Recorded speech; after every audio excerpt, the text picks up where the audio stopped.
Bom dia, é um prazer estar aqui contigo, mais uma vez na Costa Oeste de Comunicação, especial aqui a Rádio Independência. Mais uma vez, obrigado e fico muito feliz aí de estar presente no programa com uma audiência máxima e estamos aí para um bate-papo. Que bacana.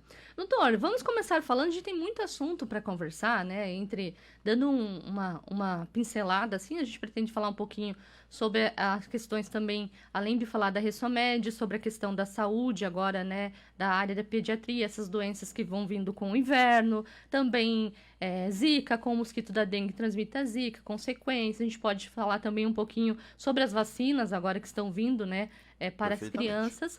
Mas vamos começar falando aqui sobre a Ressomed. A Ressomed, o senhor atende na Ressomed, é uma clínica que atua em Medianeira desde 1984, né, doutor? Sim, a Ressomed começou ali comigo na clínica infantil do Dr. Tomás, né? E depois, com o decorrer dos anos, a vinda do Dr. Guilherme, nós tivemos a ideia de expandir não só na área de pediatria, como na área de imagem. E na área Uhum. de imagem, o Dr. Guilherme veio com a parte de ecografia e depois tivemos a ideia de trazer uma máquina de ressonância magnética e que aqui de Medianeira, em termos de máquina de campo fechado, foi a primeira máquina Uhum. que veio aqui para a cidade. Que bacana. Muitas pessoas procuravam fora esse exame, né? Exatamente, a maioria ia para Foz ou mesmo Cascavel, e pelo sistema público, as pessoas se deslocavam daqui a Campo Largo, né? Isso é um Uhum. absurdo, idosos, pessoas com dor, pessoas assim com doentes, e ia a Campo Largo para fazer um exame, chegavam às vezes de manhã lá para fazer um exame no período da final da tarde. E então, as autoridades aí na época credenciaram o nosso equipamento para atendimento pelo Uhum. CISI.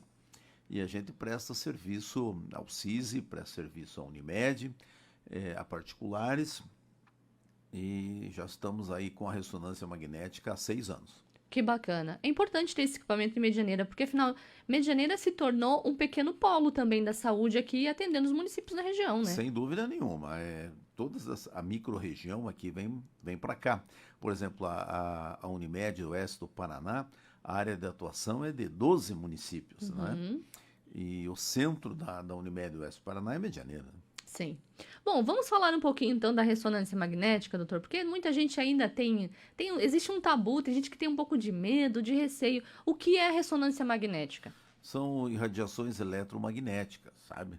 Elas não são radiações ionizantes. Qual a diferença, por exemplo, da tomografia e da ressonância magnética? Que, aliás, a tomografia também é um recurso. Só que a tomografia é um equipamento que produz irradiações sequenciais, vários Uhum. raios-x sequenciais.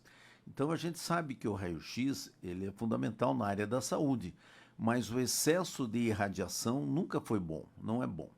Então, principalmente para as crianças. Então a ressonância magnética são ondas eletromagnéticas através de um sistema que produz imagem. Então é totalmente inócuo ao paciente, não causa Uhum. problema nenhum para o paciente. Não causa queimadura, não causa irradiações, não causa nada.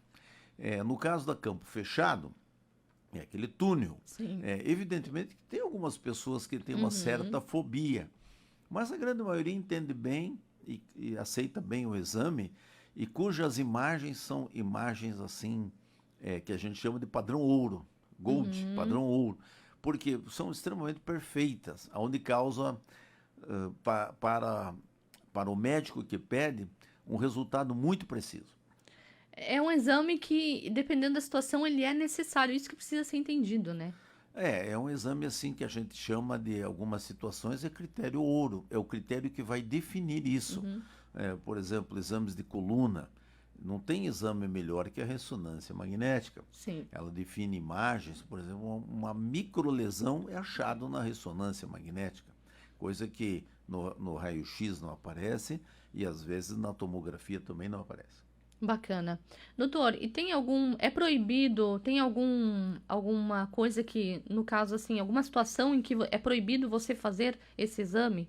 Em alguma algumas condição? situações ali, como é uma radiação eletromagnética de um ímã extremamente para causar um campo magnético, você não pode entrar de relógio, você não pode Uhum. entrar com cartão, eh, esses cartões de crédito, você não pode entrar com nenhum material que possa causar que possa ser à mercê do ímã. Em termos de saúde das pessoas, duas condições. Por exemplo, uma pessoa que tem um projétil de arma de fogo em uma Uhum. localização em que possa causar dano, é contraindicado. E marca-passo. Pessoas que têm o marca-passo não pode, porque a máquina ela vai desmagnetizar o marca-passo lá e a pessoa pode correr um risco desnecessário. Fora isso, qualquer pessoa pode fazer. Bacana. E ele também tem a opção, existe a possibilidade de usar contraste na ressonância? Isso Isso é é real. possível? Então vamos lá, existe contraste, porque define muito melhor as imagens. Uhum. Qual a diferença de um contraste da ressonância magnética e a diferença de um contraste da tomografia? Na ressonância magnética, o contraste é a base de água Uhum. e não tem iodo ou mercúrio, metais pesados. E o que ocorre? Geralmente esses contrastes iodados porque podem causar alergia ao paciente, pode Sim. causar um desconforto, pode causar reações cutâneas. É necessário, mas por isso, por exemplo, que a tomografia é feita a nível de hospital, porque se tiver uma situação, já está no hospital. O contraste da ressonância é, como eu falei, a base de água e de laboratório de altíssima qualidade. Nós, durante esses 6 para 7 anos, graças a Deus, não tivemos nenhum problema com o contraste. Né? Em alguns exames é necessário e, graças a Deus, não tivemos problema nenhum. Tá, bacana. Essa tomografia computadorizada tem, na verdade, assim, temos a tomografia computadorizada e a ressonância magnética, né? E qual Isto. é a diferença entre esses dois exames? Definição de imagem. Principalmente as imagens, assim, aquelas lesões muito pequenas. A definição de imagem, o critério ouro da ressonância magnética é Uhum. muito mais definido, é melhor do que a tomografia. Embora a tomografia é um bom exame, porque está dentro do hospital, o paciente chega numa situação de emergência, né? Então se utiliza. Mas quando é algo eletivo, com certeza absoluta, a ressonância tem melhor definição. Por exemplo, pouca gente sabe que um dos critérios de diagnóstico de câncer de mama é a ressonância magnética. O pessoal faz Uhum. o autoexame, está correto, faz a mamografia, está correto, mas a definição de imagem de uma lesão mamária bem inicial é através da ressonância magnética. É, a ressonância magnética, ela só empata tecnicamente com a tomografia na área pulmonar. Uhum. Então, aí é um empate técnico. Aí, então, por exemplo, você pode fazer tanto um como o outro. Mas nos demais exames, a ressonância é superior. Bacana. E, bom, ali durante a pandemia, nós tivemos muitas pessoas, né, com problema de pulmão, e, enfim, até hoje, na área da pediatria, doutor, teve essa questão aí da Covid, você percebeu muitas sequelas, algumas situações, assim, que ficaram marcadas da pandemia? É muito interessante a pergunta. A primeira leva do Covid, o SARS-CoV, né? A Uhum. primeira leva ele foi mais maléfico a pessoas obesas, mais a pessoas hipertensas, a fumantes, a imunodeprimidas. As crianças, por via de regra, não sofreram tanto com o SARS-CoV como o primeiro. Uhum. Teve casos de pneumonia, sim, teve casos de pneumonia. Mas aqui na nossa cidade, eu desconheço nenhum caso fatal de criança por Covid. A Uhum. criança absorveu bem o Covid. A criança foi maravilhosamente bem com o Covid. Inclusive, nós tivemos casos, eu e os demais colegas, de internamentos de crianças com pneumonias até grande Uhum. pelo Covid, com resultados maravilhosos. As crianças suportaram bem e evoluíram bem. E isso deixou sequelas nelas ou não? Assim, a princípio, pelo que a gente vê no dia a dia, quem teve Covid, as crianças, tem uma Normal. vida normal. Uma ou outra, o sistema imune baixou um pouquinho e começa a ter infecções de repetição. Mas assim, sequelas de ordem assim que causam um prejuízo definitivo, eu desconheço. Bacana. Inclusive, doutor, eu quero aproveitar que estamos falando sobre isso e falar sobre as vacinas, né? Porque agora o Paraná, o estado mandou, né, a nível federal, mas agora o estado também recebeu as vacinas da Pfizer Baby, que são focadas no público infantil, nas crianças. Essa vacina, ainda existe um pouco de tabu em volta da vacina. Ela é segura, doutor? Como que funciona isso?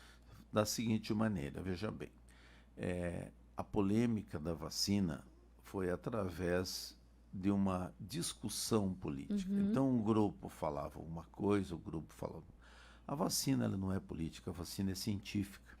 A gente tem que raciocinar da seguinte maneira: se existe vacina para o sarampo, e eu sou da época do Hospital Infantil Pequeno Príncipe, e que eu vi inúmeras crianças ter muitas sequelas por sarampo e óbito por sarampo.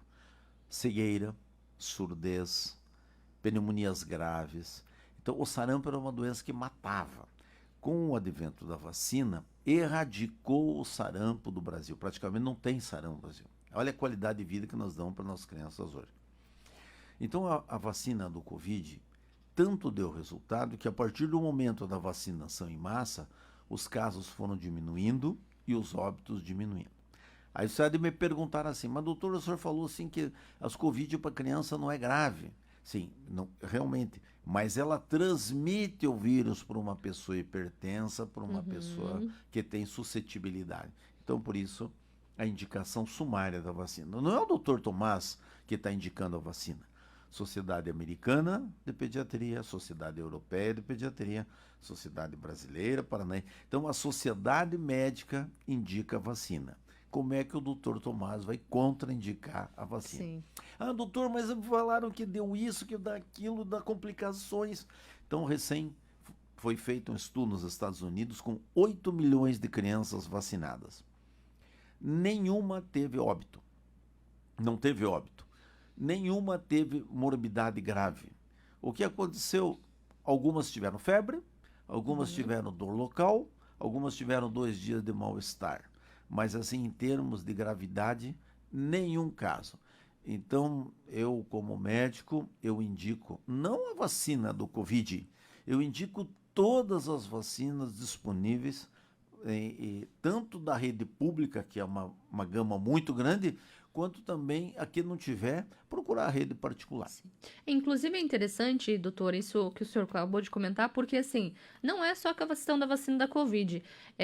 Tem muitas vacinas que os pais estão deixando de procurar. Vacinas de doenças que, por exemplo, nós tomamos, né, e que todos da sarampo, vacinas da febre amarela, vacinas comuns, né? Então, muitos pais estão deixando. Inclusive, já foi emitido alerta em algumas vezes que os pais não estão levando suas crianças para tomarem essas vacinas, né? É muito importante, não tenho a menor dúvida. Assim, eu dizer aqui em público que não existe complicações de vacinas, porque a gente sabe que uma gama muito pequena pode ter algumas complicações. Eu não falei do Covid, porque o Covid, nesse estudo que teve aí, não teve problema. Sim. Mas algumas outras vacinas, principalmente a fração coquiluxoide da tetra, da penta, que agora é penta, ela pode causar febre, pode causar alguns problemas um pouquinho mais assim, agressivos com algumas crianças. Mas são situações extremamente raras. Em um contexto de milhares de crianças, obviamente, tem que ser vacinado. Você pergunta para mim, os seus filhos de pequenos foram vacinados? Sim. Os seus netos foram vacinados? Sim. A vacina do Covid, quando foi liberado, e minha filha, obviamente, ligou, pai, a vacina da Pérola foi liberada. Eu digo, pode levar hoje fazer a vacina do Covid. Bacana. Pérola é minha netinha, tá? A netinha. Imagina, se não ia fazer... Jamais. Colocar a netinha numa situação de risco, jamais, né, doutor? De jamais. forma alguma. Bacana isso, porque assim, muitos existe ainda, né? Agora, o que preocupa a saúde é justamente não só a questão do Covid, mas essa falta de procura dos pais pelas vacinas que até então são tradicionais, né? Que eram dadas aí às crianças de idade até a certa idade, assim como nós tomamos vacinas importantes aí, e que está faltando, está sobrando vacinas e faltando crianças Pois para é. serem vacinadas, Então né? a senhora veja que como as má informações podem fazer com que as pessoas entendam Uhum, diferente e leva a essa uma situação onde muitas vezes tem a vacina e as pessoas não vão. Mas até pouco tempo estava dando uma pequena distorce aí, mas já foi corrigido. sim. Tava faltando, algumas vacinas estavam faltando, mas já Uhum. foi corrigido. As mães devem procurar os postos de saúde, como eu falei. A vacina de pública ela é de qualidade.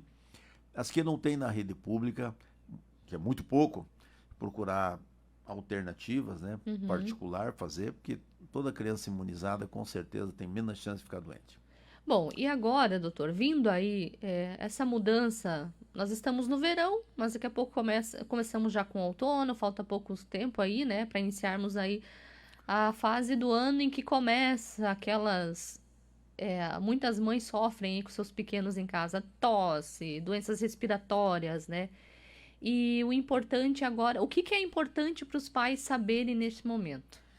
Só para você ter uma ideia, algum tempo atrás, uns anos atrás, estava começando essa mudança brusca de temperatura. O doutor Nilmo, pediatra colega, falou assim para mim: Tomás, que tal nós ir para a Bahia, passar o outono e o inverno na Bahia? Eu digo: você tem toda a razão, vamos embora, vamos abandonar esse barco. Porque a mudança é radical. A Uhum, mudança é radical. Nós vimos esses dias aí que nós estávamos numa sequência de 32, 33 graus e de repente deu uma chuva, a temperatura caiu para uhum, 24 graus da noite para o dia. Na hora, os bebês que a gente chama de bebês chiadores já começaram. O cough, as dificuldades respiratórias, o broncoespasmo, né? E que é evidente que muitos são sazonais, uhum, relacionados ao clima, mas junto vem o vírus, dá uma alteração da fisiologia pulmonar, uhum, vem vírus, bactéria, fungo, acaba tendo infecções respiratórias. Mas o que é angustiante não é a criança maior com asma. O que é angustiante é o pequenininho, os pequenos. E eles sofrem violentamente, porque existe um vírus chamado de vírus respiratório sincicial. Esse vírus ele tem predileção pelos pequenininhos, uhum, extremamente violento, agressivo e causa lesões graves pulmonares. Ele é muito mais sério que o Covid para o uhum. nenê. Ele é mais sério que o H1N1, que é H2N3, tá? Ou seja, se fosse num adulto, as consequências seriam piores. Se fosse, não, esse vírus no adulto é tranquilo, no nenê é grave. Ah, O entendi. Covid no Sim, adulto é complicado, no nenê é é o mais tranquilo, é contrário. o contrário. Então, aonde eu quero chegar? Quando essas mudanças de temperatura, as mãezinhas têm que parar de passear, parar Uhum, de levar nenê pequeno no mercado. Nenê pequeno não entende de compra. sim. Nenê pequeno não quer sair. As crianças têm que ficar em casa, sossegado, no seu ambiente. Nenê pequeno não quer ir na igreja, não entende o que o padre ou o pastor fala. Ah, mas vai ser ungido. Deus unge em casa também, então não precisa ir lá. Com essa saída, você expõe as crianças ao contato, e o contato passa o vírus. O adulto, muitas vezes, é portador são. O que é portador são? Tem o vírus respiratório essencial e não desenvolve doença, Uhum. mas passa no pequeno. E o pequeno acaba passando por uma situação que infarta o pai, esgualepa a mãe, e o pediatra tem que colocar ponte safena, estende oxigênio, Para dar conta de para dar atender a demanda. conta da demanda e da gravidade que é. E é triste ver um pequenininho sofrendo ali, né, doutor? Essa doença, eles não sabem falar, não sabem dizer o que sente, eles só choram e o pai e a mãe ficam Tá, eu desesperados. vou te dar um exemplo recém, de uma semana atrás. Às 6 horas da tarde, o pai notou que a criança de 40 dias estava com esforço respiratório. Uhum. filmou e me mandou. Eu digo, leva para o hospital. O nenê já ficou internado, tá? No outro dia, às 11 da manhã, já estava sendo encaminhado para a UTI de referência. Às 19 horas da segunda-feira, ou seja, com 24 horas de evolução, essa criança estava entubada no respirador. Então é grave. O que você faz? É evitar. Evitar as mudanças bruscas, evitar a temperatura do ar-condicionado, ali entra e sai, a higiene, evitar que essas crianças saiam em contato com muitas pessoas. E importante também os pais, ao perceberem algo nesse sentido, procurar o médico, né? Eu sei que os pediatras aí já estão sobrecarregados nessa época do ano, mas é melhor pecar no excesso por vezes, né, Não doutor? tem a menor dúvida disso. Se existe uma demanda muito grande, a pediatria está lotada, vai no pronto-socorro. O plantonista do pronto-socorro geralmente tem condições, faz o primeiro atendimento e se vê que já a situação não está de acordo, ele chama o pediatra, porque existe na maternidade Nossa Senhora da Luz, Hospital São Carlos, estou citando Medianeira, Sim. e é onde eu trabalho também, no Padetesa, o pediatra de referência, é o pediatra que está de plantão do dia. Ele não às vezes está de plantão na sala de parto, mas ele é o plantonista do dia. Então o plantão geral encaminha essa criança para uma avaliação pediátrica. Bacana. Doutor, eu quero tirar outra dúvida com o senhor. Agora, nessa época do ano, com chuvas, calor, enfim, o mosquito da dengue tá deitando e rolando, digamos assim, né? Agora vem a chikungunya, já tem vários registros aí nas regiões. Um caso foi confirmado hoje já também em Missal. Em Medianeira, estava conversando semana passada aqui com a Cleide. Ainda não foi nenhum caso confirmado, mas há casos sendo investigados, né? Para saber. E lembrando que o mesmo mosquito também transmite a Zika, o que traz medo para as gestantes, né? Qual que é a consequência da Zika aí numa gestante para a criança, né? Informação, né? A gestante que já está na fase embrionária ali, né?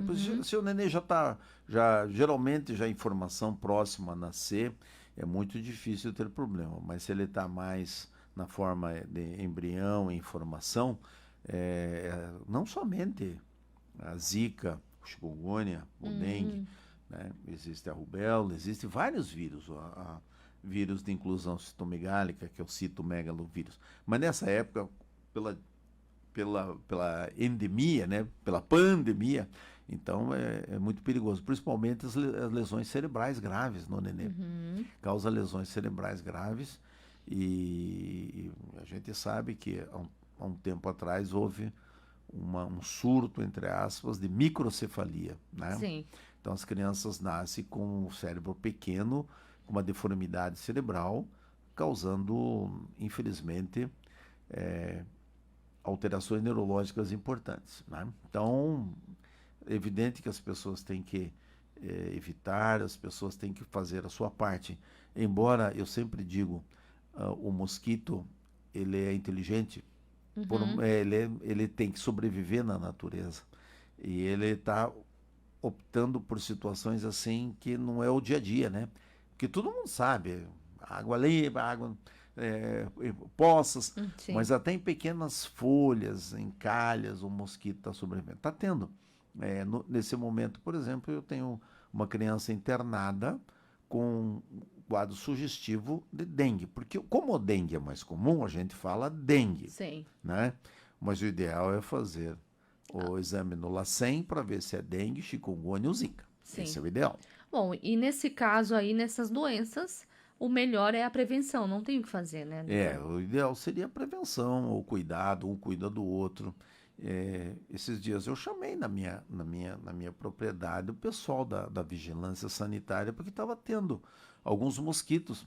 Eu digo, vai ver na minha casa, vai ver aqui no meu quintal, né? Então nós reviramos o quintal com as autoridades, não achamos nada.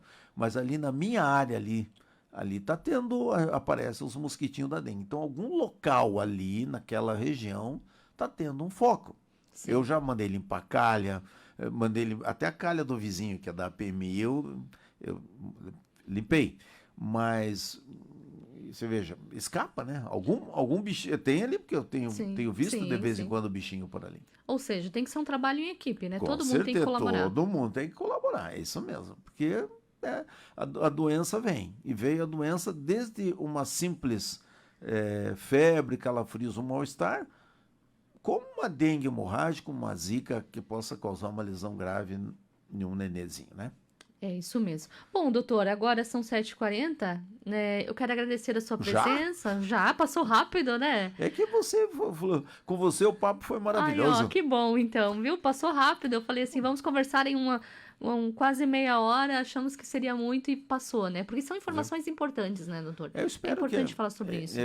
a rádio sempre dessa forma, eu acho muito importante trazer pessoas da área da saúde para conversar, não precisa ser médico, Sim, pediatra, outras áreas, e a Rádio Independente sempre abre esse espaço. com Então, certeza. estão de parabéns aí e eu espero que o público tenha gostado do nosso bate-papo. Com certeza, doutor. Muito obrigada. Volte Imagina. sempre, nossas portas sempre abertas aí para o senhor, para a Ressomed aí e para estar tirando dúvidas da área de saúde. Muito obrigado pela oportunidade e um bom sábado a todos.